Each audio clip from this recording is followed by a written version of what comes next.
How to decode cystic fibrosis test reports easily. Decoding cystic fibrosis test reports might seem complicated at first, but understanding the key parts can make it much clearer. Let's walk through what these reports usually include and how to interpret them accurately. First, the report generally starts with basic details like the laboratory name, report date, and patient information such as name, birth date, and ethnicity.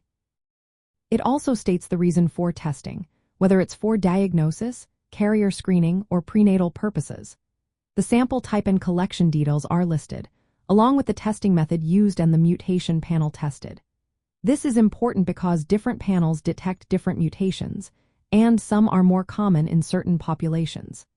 The results section then lists any mutations found in the CFTR gene, which is responsible for cystic fibrosis. If two disease-causing mutations are identified in different copies of the gene, this confirms a diagnosis of cystic fibrosis.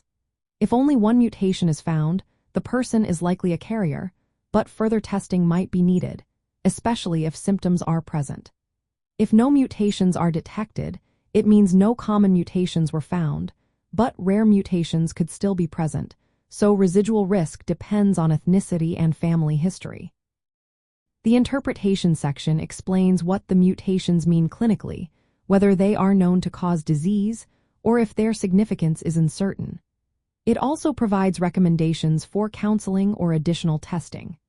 Remember, genetic test results alone do not confirm cystic fibrosis. Clinical symptoms and other tests like the sweat chloride test are essential for diagnosis. The sweat test measures the salt concentration in sweat, which is typically high in people with cystic fibrosis. Some mutations may be associated with milder forms or related disorders, so interpretation should always involve a healthcare professional or genetic counselor. Even if the report is negative, there's a residual risk because mutation panels cannot detect every possible mutation. That's why counseling is important to understand the implications for family members and reproductive choices. When decoding the report, look at how many mutations are listed and whether they are known to cause cystic fibrosis. Check the interpretation section for clinical significance and recommendations. Always consider the reason for testing and any symptoms present.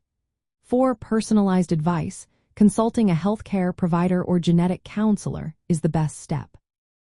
Remember, understanding your cystic fibrosis test report is about piecing together genetic information with clinical context.